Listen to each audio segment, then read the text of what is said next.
Opposition leader Omar Ayub نے قومی assembly میں پنجاب میں دفعہ 144 کے تحت جلسوں پر پابندی کی مذمت کی. کہا آج پی ٹی آئی نے احتجاج کرنا تھا, صوبے میں دفعہ 144 لگا دی گئی.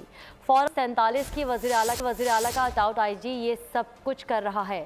آئی جی پنجاب نان پروفیشنل ہے. دفعہ 144 پورے پنجاب میں لگائی گئی ہے.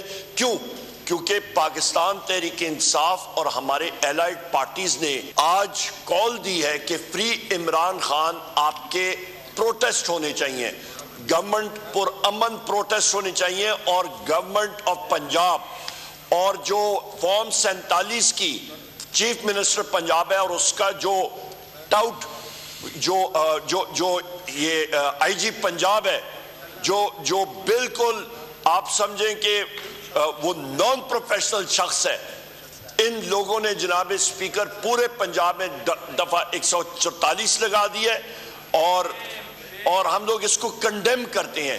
یہ اس فلور کے اوپر یہ جتنے ہمارے لوگ ہیں ہم ساروں کا استحقاق کے مجرور ہے, اور میں یہ آپ سے ریکویسٹ کروں گا کائنڈلی اس چیز کو آپ چیئر سے رولنگ دیں.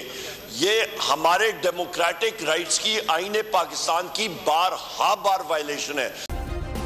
سبسکرائب کریں اور بیل دبائیں تاکہ کوئی خبر رہ نہ جائے.